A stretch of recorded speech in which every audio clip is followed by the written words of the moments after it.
அனைவருக்கும் வணக்கம். துலாம் ராசிக்காரர்களுக்கு இனிமேல் தான் மெயின் பிக்சரே என்று சொல்லக்கூடிய வகையில் சனியுடன் இணையும் சூரியன் 5ஆம் இடமாகிய பூர்வ புண்ணிய ஸ்தானத்தில் ராஜயோகாதிபதியாக இருக்கக்கூடிய சனியுடன் இணைகிறாருங்க சூரியன். இது மட்டுமல்லாது 4ஆம் இடமாகிய அர்த்தாஷ்டக ஸ்தானத்தில் உச்சம் பெறுகிறார் செவ்வாய். இதன் காரணமாக சிந்தித்து செயலாற்ற வேண்டிய ஒரு மாதமாக இந்த பிப்ரவரி மாதம் நிச்சயமாக துலாம் ராசிக்காரர்களுக்கு அமைகிறது என்பதை தெளிவாக எடுத்து காட்டுகின்றன.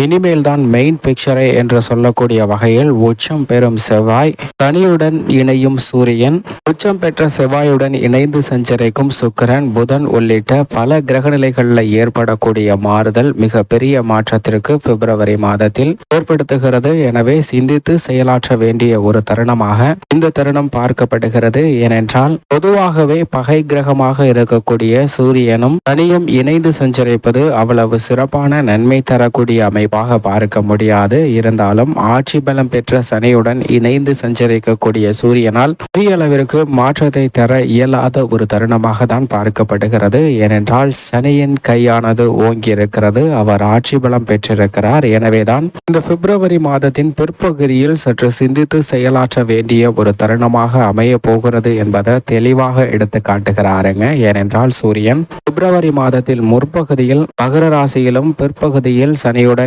இணைந்து கும்பராசியிலும் சஞ்சரிப்பதால் சற்று கவனம் அதிகமாக தேவைப்படுகிறது. ஆனால் அதே சமயம் பிப்ரவரி 4ஆம் தேதியிலிருந்து உச்சம் பெற்று சஞ்சரிக்கிறார் செவ்வாய் பூமிக்காரகனான செவ்வாய், மங்களக்காரகனாக இருக்கக்கூடிய செவ்வாய் உச்சம் பெறுவது நல்ல வரவேற்கத்தக்க ஒரு அமைப்பாக பார்க்கப்படுகிறது. ஏனென்றால் பல காரியங்கள்ல நிறைந்த காரிய வெற்றியை கொடுக்கக்கூடிய வலுவான அமைப்பில் உச்சம் பெறுகிறாருங்க. இந்த தருணத்தில் தசாபதிகள் வலுவாக இருப்பின் சொந்தமாக வீடு, நிலம், வாகனம் வாங்குவதற்கான அதிர்ஷ்ட யோகமும் மங்களகரமான பல சுப நிகழ்வுகள் நடைபெறுவதற்கான அதிர்ஷ்ட யோக வாய்ப்புகளை மங்களகாரகனாக இருக்கக்கூடிய செவ்வாய் நிச்சயமாக உறுதிப்படுத்துகிறாருங்க. சுக்கிரன் இந்த மாதத்தின் முற்பகுதியில் தனுசு ராசியிலும் பிற்பகுதியில் மகர ராசியில் செவ்வாயுடன் இணைந்து சஞ்சரிக்க போகிறாருங்க. சுக்கிரனுடைய ஆறுதல் நல்ல வரவேற்கத்தக்க ஒரு அமைப்பாக பார்க்கப்படுகிறது. ஏனென்றால் சுக்கிரனுக்கு சனி நட்பு கிரகமாக பார்க்கப்படுகிறார். இதிலும் உச்சம் பெற்ற செவ்வாயுடன் இணைந்து சஞ்சரிக்கும் போது அபரிவிதமான மாற்றத்தையும் பொருளாதார ரீதியான தடுமாற்ற சூழ்நிலைகளை விலக்கி நல்லதொரு வெற்றி பாதைக்கு வித்திடக்கூடிய ஒரு வாய்ப்பை உறுதிப்படுத்துகிறாருங்க. அது மட்டுமல்லாது அறிவுக்கு அதிபதியும் வித்யாக்காரருமாக இருக்கக்கூடிய புதன் தனுசு, மகரம், கும்பம் ஆகிய ராசிகள்ல சஞ்சரிக்க போகிறாருங்க.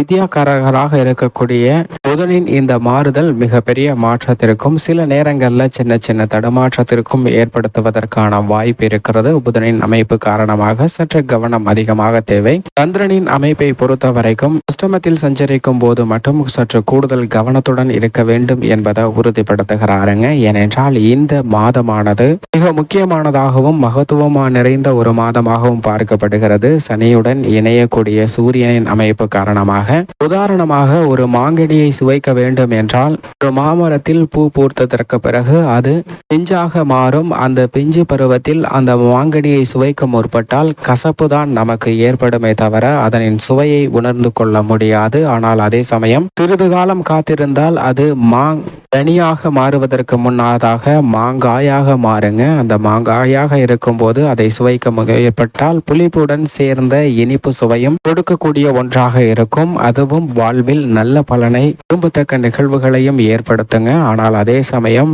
கனிந்த காலம் வரைக்கும் காத்திருக்கும் போது அதன் சுவையை நாம் அளவற்ற முறையில் முழுவதும் இனிப்பாக தித்திப்பாக சுவைக்க முடியும் என்பதுதான் இந்த பிப்ரவரி மாதத்தில் ஏற்படக்கூடிய கிரக நிகழ்வாக பார்க்கப்படுகிறது. ஆனால் அதே சமயம் நாம் காலம் தவறி பொறுத்து கொண்டே இருந்தோம் என்றால் நிச்சயமாக அந்த மாங்கனி காலம் தவறியதற்கு பிறகு அழுக ஆரம்பித்துவிடும். அதிலிருந்து துர்நாற்றம் தான் நடிக்குமே தவிர அதை நம்மளால் சுவைக்க முடியாது. எனவேதான் இந்த தருணத்தில் அதன் தன்மையும் கிரகநிலைகளின் அமைப்பையும் ஏற்று சிந்தித்து செயலாற்ற வேண்டிய ஒரு மாதமாக இந்த பிப்ரவரி மாதம் அமைகிறது என்பதில் சந்தேகமே இல்லை. இப்படி 5 கிரகநிலைகளின் அமைப்பு இருக்க முக்கியமான 4 கிரகநிலைகளின் அமைப்பில் எந்த விதமான மாற்றமும் இல்லை. ஏனென்றால் குரு தனது நட்பு கிரகமான செவ்வாயின் ஆட்சி வீடான மேசராசியில் அதிவிரைவாக அனைத்து விதமான நன்மைகளையும் கொடுக்கக்கூடிய ஒரு வலுவான அமைப்பில் சஞ்சரிக்கிறாருங்க. பிப்ரவரி மாதம் முழுவதும் மேசராசியிலும் இன்னும் சில மாதங்கள்ல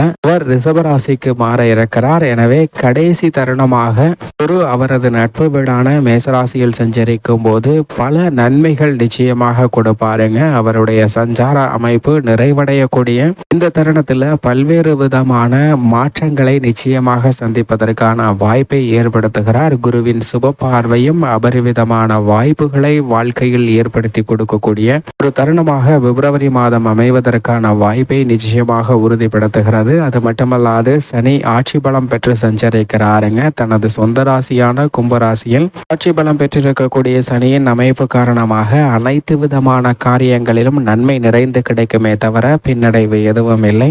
நிழல் கிரகமாக இருக்கக்கூடிய ராகு கேதுவின் அமைப்பை பொறுத்த வரைக்கும் ராகுவும் கேதுவும் தனது சமகிரகமாக இருக்கக்கூடிய குரு மற்றும் புதனின் ஆட்சி வீடாக இருக்கக்கூடிய மீன ராசியில் ராகுவும் கன்னிராசியில் கேதுவும் சஞ்சரிப்பது பல தடைகளை நிவர்த்தி செய்து நல்ல முன்னேற்றத்தை ஏற்படுத்தி கொடுக்கக்கூடிய ஒரு அமைப்பாக பார்க்கப்படுகிறது. பல்வேறு விதமான கடினமான சூழ்நிலைகளை சிந்தித்து செயலாற்றுவதற்கான வாய்ப்பை உருவாக்கி கொடுக்கக்கூடிய ஒரு சூழ்நிலையை நிச்சயமாக நிழல் கிரகங்களாக இருக்கக்கூடிய ராகுவும் கேதுவும் இந்த பிப்ரவரி மாதத்தில் மிகவும் அபரிவிதமாக கொடுக்க போகின்றன. மனித வாழ்வில் மிகப்பெரிய மாற்றத்தை சந்திப்பதற்கான வாய்ப்பிற்கும் வித்திடுகிறது. இப்படி பிப்ரவரி மாதத்தில் கிரகநிலைகளின் அமைப்பு இருக்க துலாம் ராசிக்காரர்களின் குடும்ப சூழ்நிலையை பொறுத்தவரைக்கும் 7ல் வீற்றிருக்கிறார் குரு. குரு 7ல் இருப்பதால் எதிர்பார்ப்புகள் நிச்சயமாக பூர்த்தியாகும். அது மட்டுமல்லாது 5ஆம் இடமாகிய பூர்வ புண்ணிய ஸ்தானத்தில் ராஜயோகாதிபதியாக சனியுடன் இணைய போகிறாருங்க சூரியன். எனவே இந்த தருணத்தில் குடும்ப ரீதியாக ஏற்படக்கூடிய பல பிரச்சனைகள், பூர்வீக சொத்துக்கள் ரீதியான பிரச்சனைகள் விலகுவதற்கான வாய்ப்பும் யோகமும் நிச்சயமாக துலாம் ராசிக்காரர்களுக்கு மிகவும் அபரிவிதமாக கிடைக்கிறது. அது மட்டுமல்லாது தொழில்துறை வியாபாரத்துறையில் புதிய வாய்ப்புகள் கிடைக்கும். தொழில்துறையில லாபத்தை தக்க வைத்துக் கொள்வதற்கும் புதிய ஆர்டர்களை நிறைந்து பெறுவதற்கான வாய்ப்பும் யோகமும் உண்டு. உங்களுடைய சிறு முயற்சி கூட நிறைந்த காரிய வெற்றியை ஏற்படுத்தி கொடுக்கும். ஏனென்றால் சுகஸ்தானமாகிய 4ஆம் இடத்தில் உச்சம் பெற்றிருக்கிறாருங்க பூமிக்காரகன், மங்களக்காரகன் என்று சொல்லக்கூடிய செவ்வாய். எனவே இந்த தருணத்தில் புதிதாக நிலம், வீடு, வாகனம் வாங்குவதற்கான அதிர்ஷ்ட யோக வாய்ப்புகளும் கால்நடை வளர்ப்பில் நல்ல முன்னேற்றம் பெறுவதற்கான வாய்ப்பும் நிறைந்து கிடைக்கிறது. அது மட்டுமல்லாது ராகு கேதுவின் அமைப்பும் சாதகமாக உள்ளது. ராகு